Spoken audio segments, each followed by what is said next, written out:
The princess mocked the human apprentice. Part 1. The apprentice nobody wanted.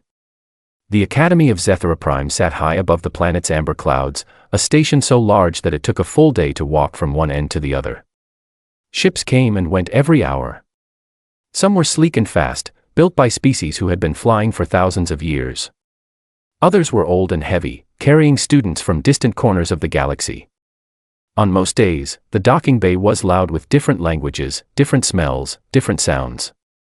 It was a place that made a person feel very small. Cal arrived on a Tuesday. He did not have a big ship. He came on a shared transport, the kind that stopped at 6 stations before Zethera Prime and smelled of recycled air and old food. He had one bag. It was not even a full bag. He stepped off the ramp, looked up at the ceiling of the docking bay. It was so tall he could not see the top properly, and he took a slow breath. Then he picked up his bag and walked forward. The intake ceremony happened in the Great Hall, which was the largest room Cal had ever stood in. The ceiling was made of dark glass and the stars were visible through it even in daylight. There were hundreds of students gathered, arranged by species in loose groups. The Vorith stood near the front, as they always did. They were tall, with shining scales that caught the light and turned it into something beautiful and cold. Their posture said everything about what they thought of themselves. Princess Lyrith stood at the center of the Vorith group. She was younger than some of the others but carried herself like she was already in charge of something important. Her scales were a deep blue-green, the color of deep ocean water. She had sharp eyes that moved around the room the way a hunter's eyes move, not out of fear, but out of habit. She was used to reading a room and knowing immediately where she stood in it. The ceremony began. Names were called one by one. Each student stepped forward, and a small scanner announced their species, their homeworld, and their threat profile, a number the Academy used to sort students into the right training tracks.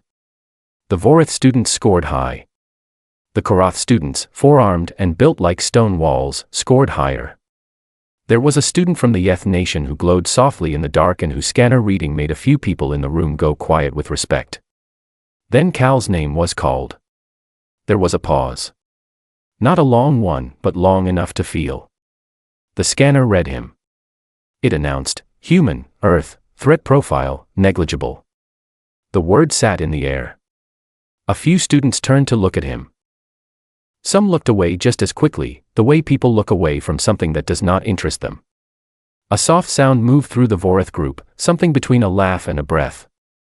Lyrith turned to the student beside her. She did not bother to lower her voice. They sent a soft one, she said. How generous of the humans to offer us something so fragile to look at. The student beside her made a sound of agreement. A few others nearby heard it and smiled. Cal heard it too. He was close enough. He looked at Lyrith for exactly 1 second. Then he looked back at the front of the room and waited for the ceremony to continue. His face did not change. His hands did not move. He simply stood there, like a person waiting for a bus, and when the next name was called he let his attention shift to something else. The first week was hard. Cal knew it would be hard, so he did not act surprised. The training session started at dawn and ran until the middle of the afternoon. There were exercises in zero gravity, endurance tests, reflex assessments, strength evaluations. Cal finished near the bottom in most of them. In grip strength, he ranked below 12 different species. In the reflex test, he was somewhere in the middle. In the endurance run, a 3-hour course through a course that changed shape as you ran it, he finished last. Instructor Voen watched all of this without expression. Voen was Korath, with 4 arms and a face that had not smiled in what appeared to be a very long time.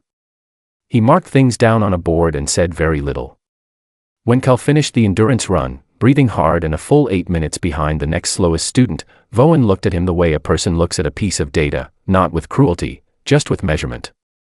Last, Voen said. Yes, Cal said. Voen made a mark.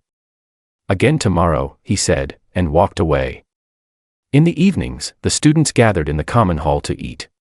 It was a large room with long tables and food dispensers along the walls. Students sat with their own species mostly, though not always. Cal sat alone at the end of a table near the back. He ate slowly. He had a small notebook with him, a simple paper one, the kind that cost almost nothing. He wrote in it while he ate. A Vorith student passed his table one evening and looked down at the notebook. "What are you writing?" she asked, not kindly. Cal looked up. "Notes," he said. She looked at him for a moment the way someone looks at a strange object they cannot quite identify. Then she walked on. She did not ask again. Lyrith passed his table twice that week. The first time she did not look at him at all. The second time she paused and said, without stopping fully, "You should consider returning home. This place is not built for your kind." She said it the way someone says the weather is bad, as a simple observation, nothing more. Cal did not respond right away. He finished the line he was writing. Then he looked up and said, "I'll think about it." His voice was flat and calm. Lyrith made a small sound and walked on. She was already thinking about something else by the time she reached her table. Cal looked back down at his notebook. He drew a small diagram, the layout of the common hall, with the tables marked and the main entrances noted. He drew a small arrow near the back corridor and wrote 2 words next to it. Then he closed the notebook and finished his food. No one in the room had any idea what the 2 words said. No one had thought to look that closely. And that, in a way, was exactly the point. The princess mocked the human apprentice. Part 2, The Thing About Soft Creatures. 4 months passed. The academy moved at a fast pace and did not wait for anyone to catch up. There were new courses added every few weeks: advanced navigation, diplomatic communication, field medicine, weapons handling. Some students moved ahead quickly. Others fell behind and were quietly reassigned to less demanding programs. The academy called this redirection. Most people called it what it was. Cal was not redirected. He did not move ahead quickly either. He stayed in the middle of most things, a little below the middle in some. He kept showing up. Every morning before dawn, before the official sessions began, he was already in the training corridor doing something. Sometimes it was running. Sometimes it was reading. Once, a Korath student came in early and found Cal sitting on the floor in the dark with his notebook open, writing by the light of a small lamp he had brought himself. The Korath student stared at him. Cal nodded a greeting. The Korath student left without speaking. Dara noticed Cal around the 2nd month. She was the human faculty liaison, which was a title that sounded more important than it was. Her actual job was to make sure the academy's single human student did not become a political problem. She had a small office near the East Wing and she spent most of her time in meetings she was not fully invited to. She was good at being in the room without being noticed, which was a skill she had spent years developing. She watched Cal in the training sessions when she could. She watched him finish last and then come back the next day and finish a little less last. She watched him eat alone in the common hall with his notebook. She watched him ask Instructor Voen quiet questions after class, not complaining questions, not excuse-making questions, but specific ones. Why does the pressure valve on a Class 4 ship sit behind the oxygen feed instead of beside it? What is the failure rate of the standard docking clamp in temperatures below -40? How many emergency protocols does the Academy have for a situation where the navigator is incapacitated? Voen answered each one without warmth but also without dismissal. The questions were good questions. One afternoon, the Academy ran a crisis simulation. These were exercises built to test instinct and decision-making under pressure. The scenario was this: a crew of 12 is on a ship. The ship is disabled. The navigation system is down. There is a debris field ahead, 3 dead communication stations, and the oxygen supply is at 40% and dropping. The crew must reach a safe corridor within 2 hours or they will not make it. Lyrith took command immediately. No one challenged this. She was Vorith, she was trained, and she moved with the kind of confidence that makes people step back automatically. She made decisions fast and most of them were correct. She identified the safest path through the debris, rerouted what power was left to the life support systems, and kept the crew moving. In 9 out of 11 major decisions, she was right. The simulation ended with 4 survivors out of 12. In the debrief, the instructor said this was a reasonable outcome for the difficulty level of the scenario. Lyrith accepted this with a short nod. 4 survivors was not perfect but it was enough. What the debrief also showed, in the log review that most students skimmed through, was a small notation near the bottom of the ship's incident report. During the simulation, the secondary pressure valve, a component most students had never looked at closely, had been kept clear of debris throughout the entire exercise. In a real scenario, this would have allowed the ship to maintain a minimal level of thrust even after the main drive failed. It was, technically, the reason 2 of the 4 survivors had made it to the safe corridor in time. The person listed as responsible for keeping that valve clear was Cal. He had been assigned as non-essential crew. He had no command role. No one had told him to watch the valve. No one had thought to tell anyone to watch the valve. Instructor Voen read the log 3 times. He did not say anything about it in the debrief. He just made a mark on his board. Lyrith did not read the log. She had 4 survivors. That was the number she remembered. Greth found Cal in the corridor 2 days after the simulation. Greth was Lyrith's cousin, younger, quieter, with lighter scales that shifted color when he was thinking hard. He had a habit of watching things carefully before he spoke, which was unusual for a Vorith and which Lyrith had always found mildly irritating. "You kept the pressure valve clear," Greth said.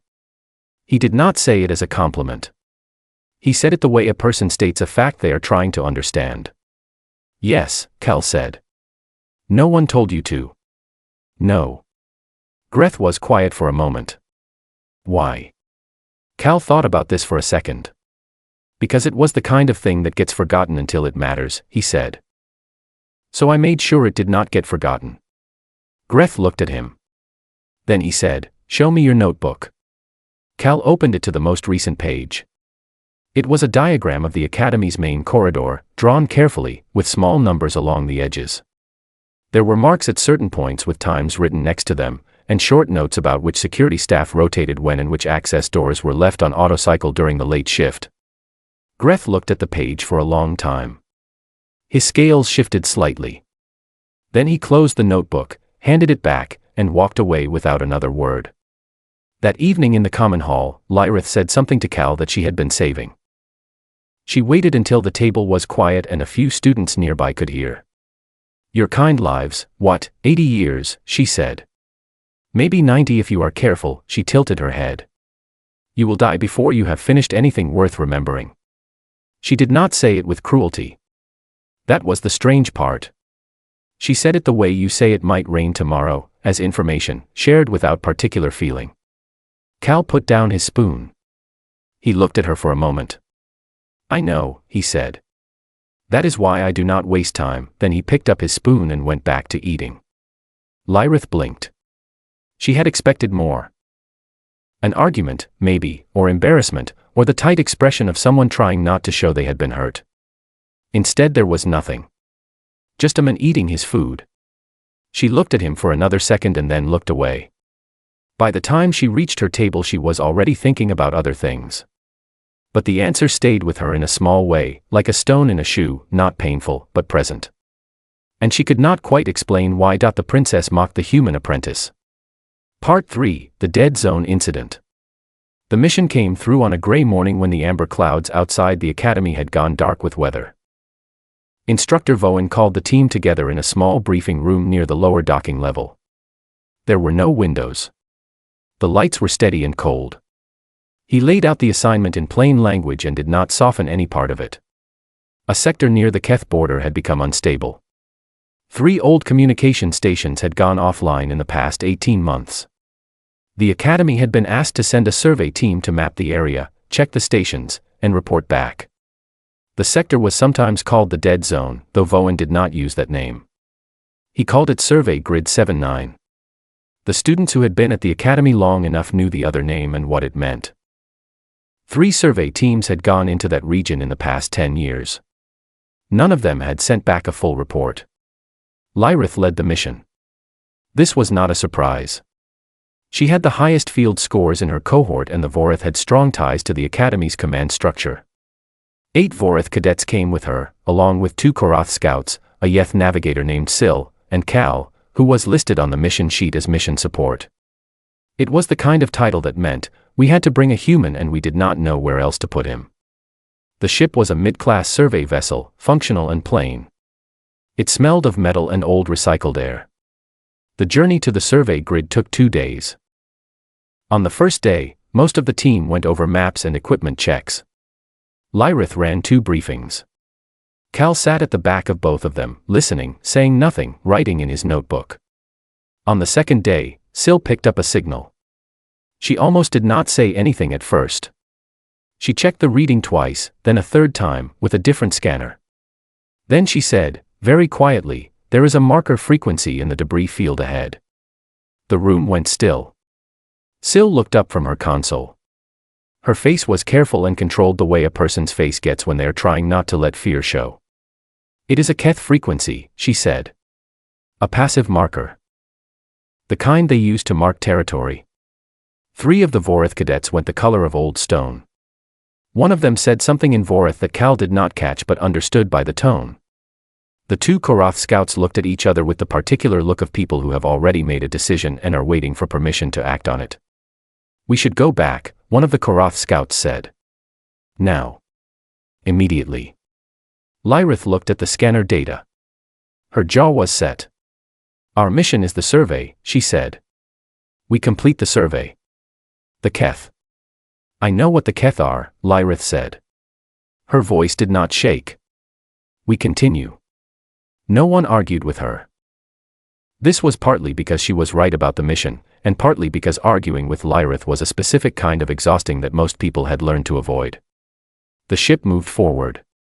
The debris field was wide and slow-moving, old pieces of ships and stations turning quietly in the dark. Some of the pieces were large. Sil guided them through without difficulty.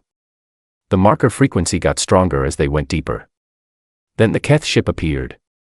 It did not come from any direction in particular.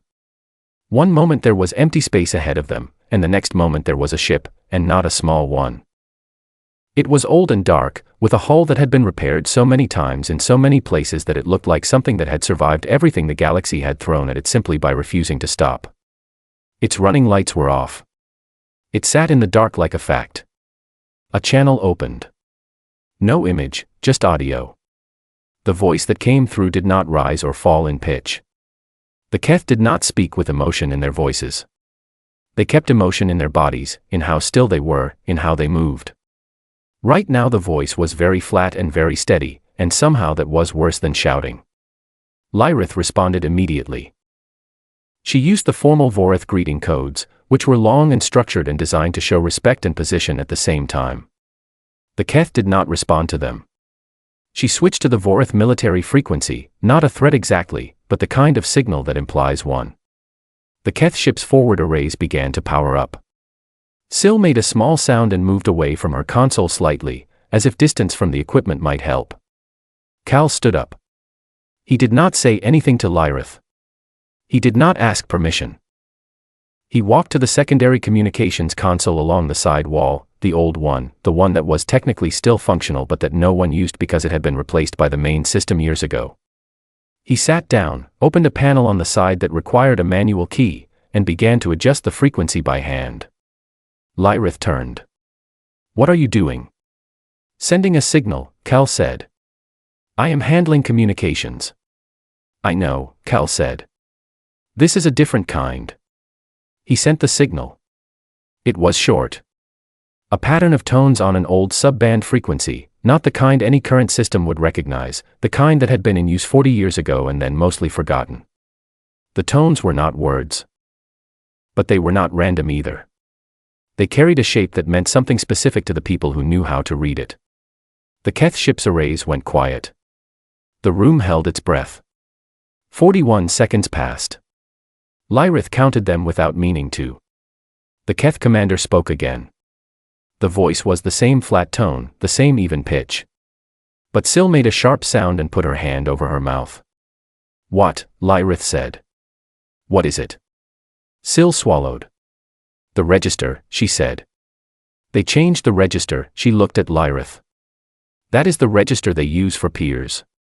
They have not used it with anyone outside their own kind in, I do not know how long." The Keth ship turned. Slowly, without hurry, the way something very large and very confident moves when it has decided to go. It moved back through the debris field and disappeared. The room was so quiet that the sound of the ventilation system was suddenly very loud. Lyrith turned to Cal. "What did you send them?" Cal closed the manual panel and stood up. "I told them where their dead were," he said. Lyrith stared at him. What? 3 Keth ships went missing in this debris field, Cal said. In the last 40 years. I found the hull signature records in the Academy's archive 6 weeks ago. Old records, from before the archive was reorganized. I matched the debris signatures to the ships. I sent them the coordinates. He paused. They have been looking for those ships for a long time. No one spoke. The Korath scouts looked at each other. Greth, who had been standing near the back of the room, looked at Cal with an expression that was difficult to read. Lyrith said nothing. She turned back to the front of the ship and looked at the empty space where the Keth vessel had been. Her hands were completely still at her sides. She stood like that for a long moment. Then she said, quietly, almost to herself, "You found this 6 weeks ago." "Yes," Cal said. Before the mission was even announced. The mission was likely, Cal said. The sector had been unstable for months. Someone was going to be sent eventually. I thought it was worth knowing what was in the archive. Lyrith did not respond. She kept looking at the empty space. Syl was the first one to move. She went back to her console and began recording the debris coordinates for the survey report. Her hands were not entirely steady, but she kept going. After a moment, the others began to move too, slowly, the way people move after something has happened that they do not quite have words for yet. Cal sat back down at the rear of the room. He opened his notebook. He wrote 2 lines, closed it, and looked out at the debris field turning slowly in the dark. The princess mocked the human apprentice. Part 4, What the princess learned in the silence. The ship returned to Zethra Prime on a quiet afternoon. There was no ceremony waiting for them.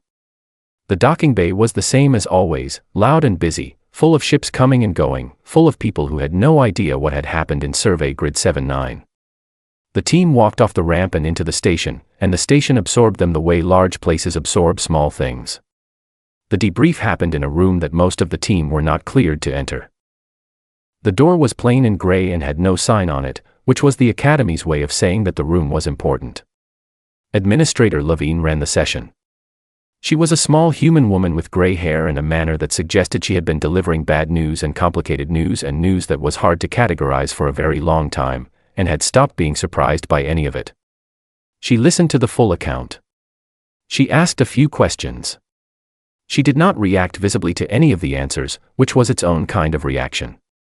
When the session was over, she told the team that the report would be processed at the appropriate classification level and dismissed them with a small nod. Instructor Voen stayed behind. Administrator Levine looked at him across the empty table. "He did not break any rule," Voen said. "No," Levine said. "There is no regulation covering independent research of deprecated archive materials for pre-mission intelligence purposes." "There is not," Levine agreed. "There is no rule against learning an obsolete communication subband in personal time." "No." Voen was quiet for a moment. "The Keth used the peer address register," he said. Levine folded her hands on the table. "Yes. That register has not been used outside Keth communications in 40 years. Longer than that, actually," Levine said. "The last recorded instance was 53 years ago. A xenolinguist named Porter, who spent 11 years living near the Keth border and translating their morning texts. She was given a similar token to the one we have reason to believe they will send." She paused. "She never told anyone how she had managed it. We found out after she died, from her journals. The answer was that she had read everything she could find about them and then she had gone looking for what no one else had bothered to read." Voen looked at the table.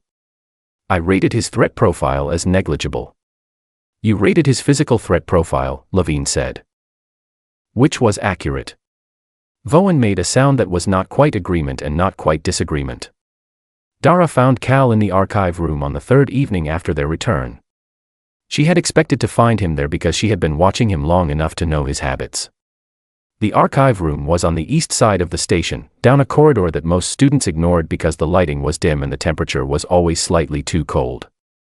Cal was at a table in the back, with 3 documents open in front of him and his notebook beside them. Dara sat down across from him. "How are you?" she asked. "Fine," Cal said, which was not the kind of answer that meant fine, but was the kind of answer that meant I am not going to make this complicated. Dara nodded. She looked at the documents.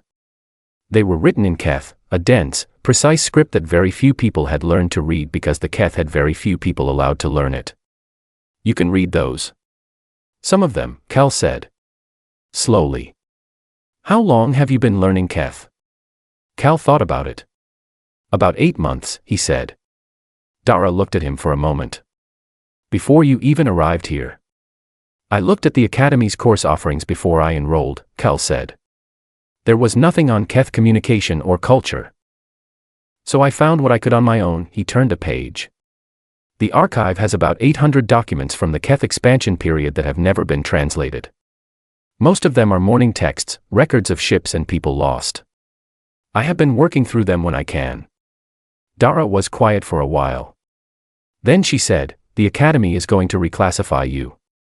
Full cadet status. It will be official by the end of the week. Cal looked up from the document. All right, he said. That is all you have to say. Cal thought about it. Is there a statement I need to give? Dara smiled, just slightly. They would like one, yes. He was quiet for a moment. Tell them the archive on level 4 needs attention. 800 documents, untranslated. If anyone has time. Lyrith came to the archive room that same night. Cal heard her come in. Her footsteps had a particular sound, precise and even, the kind of walk that does not apologize for existing. She stood in the doorway for a moment before she came in. Then she walked to the table and stood on the other side of it, looking at the documents spread across the surface. Why the Keth, she said. She did not say it as an accusation. She said it as a real question, the kind a person asks when they genuinely do not understand something and have decided it matters. Cal did not look up immediately. He finished the line he was reading.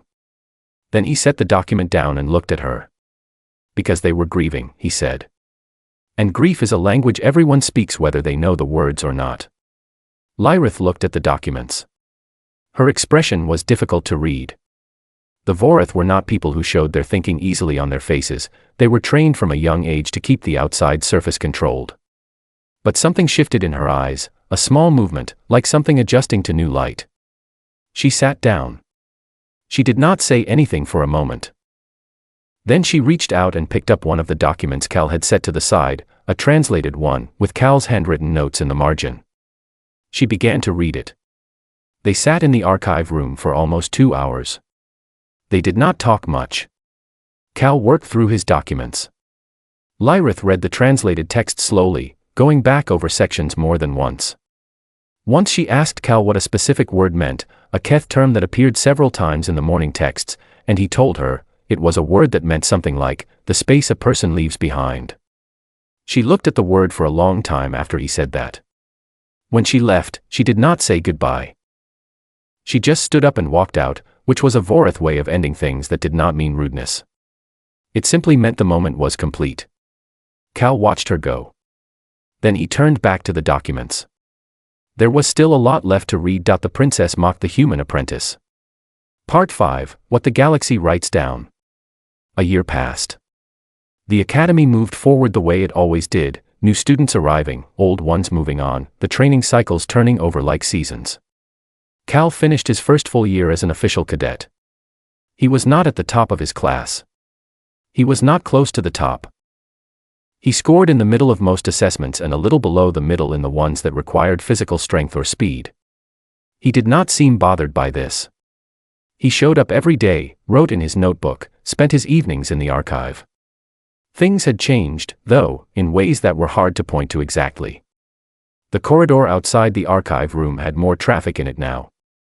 A few students had started coming in to read in the evenings, not because anyone told them to, but because it had become the kind of place people drifted toward when they wanted to think. Greth came sometimes. Syl came often. Even 2 of the Korath scouts had been seen there, sitting quietly with their reading, which was the kind of thing that would have been unusual a year ago. Lyrith had changed in a way that was also hard to name. She was still sharp, still quick, still exactly the person she had always been. But she asked more questions now. Not in the way she used to ask questions, which was the way someone asks a question when they already know the answer and want to see if you know it too. She asked questions the way a person asks something they actually want to know. It was a small difference. The people who knew her noticed it. The message came on an ordinary morning, addressed to Zethra Prime's station administrator. It was a docking request from a Keth vessel. This alone was unusual. The Keth did not often request docking clearance at shared stations. They preferred their own ports, their own space, their own quiet. But what made the station administrator read the message a second time was the name listed in the request. The vessel was not coming for the Academy, or for Zethra Prime, or for any of the political or commercial reasons ships usually docked. It was coming for one specific person. The name listed was Cal's. The administrator forwarded the message without comment. The Keth ship arrived 2 days later. It came in slowly, the way all large things move when they move carefully, with patience and with weight. It docked without drama. The bay went quiet in the way that bays go quiet when something significant is happening and everyone can feel it but no one is sure what to say. Cal was at the dock when the ramp came down. He was wearing plain gray, the standard cadet uniform, nothing added to it. Lyrith stood 3 meters behind him.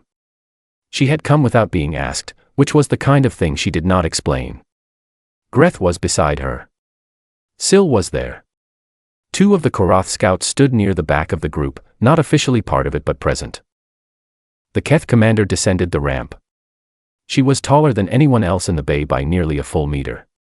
Her scales were the color of dark stone and she moved with the particular stillness of a person who does not spend energy on anything unnecessary. She walked across the bay floor and stopped in front of Cal. She was completely still. Cal did not step back. He looked at her steadily, the way he looked at most things, attentive, quiet, without performance. The Keth commander reached into her coat and brought out a small object. It was a piece of hull metal, dark and old, with markings etched into it. Cal recognized the markings. He had spent months learning to read them. They were Keth morning script, the kind written to mark a person or a ship that had been lost. This particular piece came from one of the ships whose coordinates he had found in the archive, one of the 3 vessels that had gone missing in the dead zone decades ago. The commander placed the piece of hull metal in Cal's hands. In Keth culture, a morning token was not given lightly. It was given to someone trusted to carry memory, to hold it and not let it disappear. It was one of the most serious things one person could give to another. The station bay was absolutely silent. Even people who did not know exactly what the token meant understood from the silence that it meant something. The Keth commander spoke. She used the peer address register, the same one she had used the year before, in the debris field. Syl, standing a few meters back, closed her eyes briefly when she heard it. Cal responded. He spoke in the old sub-band tones, the ones he had been learning from the archive documents over the past year. His pronunciation was not perfect. He paused in places, searching for the right shape of sound. But the register was correct and the meaning was clear, and when he finished, the Keth commander was still for a long moment. Then she made a gesture, a slow motion of both hands, carried out with great care. Syl, watching, made a small sound that she covered with her hand. Later, when Lyrith asked her what the gesture meant, Syl thought for a moment. It is difficult to translate exactly, she said. Something like, one who walks carefully on old ground. Or, one who is worthy of memory, she paused. Both at the same time, maybe. The Keth commander turned and walked back up the ramp. The ship stayed docked for 2 hours and then left as quietly as it had come. The bay began to breathe again slowly after it was gone. People started talking in low voices. 2 Academy officials who had watched from a distance were already moving toward their offices, the kind of quick walk that meant they had reports to write and did not know how to begin. Lyrith found Cal on the station promenade that evening. The promenade was a long curved walkway with panels of clear material on one side, open to the view of space. The stars were very clear and very still. Lyrith stood beside Cal and they both looked out for a while without speaking. I said you were fragile, Lyrith said. She did not apologize. The Vorith did not apologize. But she said it the way a person says something they have been carrying for a while. You were right, Cal said. Biologically speaking. Lyrith looked at him. That is not what I meant. I know, Cal said. They were quiet for another moment. Then Lyrith said, what do you call it? What humans do. Cal thought about it. Not quickly, he took his time, the way he took his time with most things. Paying attention, he said finally. Mostly, it is just paying attention. Lyrith looked back at the stars. She did not say anything else for a while. But she stayed there, standing beside him, looking out at the same view. Cal held the whole token in one hand. It was small and heavy and cold in the way that very old metal is cold. He turned it over once, slowly, feeling the edges of the morning script under his fingers. Then he put it carefully in his pocket and went back to the archive. Level 4. 800 documents. He found his place in the stack, opened his notebook to a clean page, and began.